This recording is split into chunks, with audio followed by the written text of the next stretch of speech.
Les bonnes pratiques de semis, pour moi, ça va déjà commencer par avoir du matériel en bon état avec un entretien régulier et suivi. Bien maîtriser son matériel, bien savoir le régler et effectivement bien savoir l'entretenir avec les années d'utilisation et le nombre d'hectares qui vont être mis en place avec notamment le semoir. Et ensuite, les bonnes pratiques de semis, ça va être gérer la qualité du travail du sol qu'on va faire au moment du semis.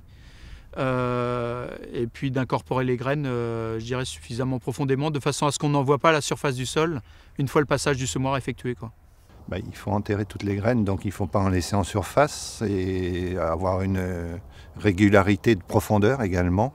Et puis pas en mettre en surface sur le bout du champ. Arrêter le semoir avant d'enlever les socs du sol. Moi, bonne pratique de semis, je veux dire, c'est un bon lit de semences régulier, à une certaine profondeur égale.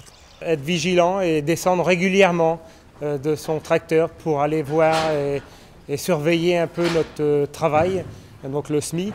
L'attention plus particulière que je vais apporter, en fait, c'est au niveau du semis des tornières, une fois la parcelle terminée, puisque lors des manœuvres qu'on peut engager en bout de semis, il faudra faire attention de ne pas trop matraquer notre sol, de façon à pouvoir justement bien incorporer les graines sur les tornières. Et je dirais que par rapport à ça se raisonne déjà dès le début du travail de la parcelle, de façon à faire des manœuvres qui vont être assez appropriées, de façon à ne pas détériorer le sol, à ne pas faire trop d'ornières, pour pouvoir reprendre ça avec une certaine facilité quand on va faire les bordures, pour que les graines soient bien enfouies, quoi. Les fourrières, essayer de pas piétiner trop les fourrières, enterrer un petit peu le semoir pour dire avoir une bonne levée, parce que c'est toujours dans les fourrières que, hélas,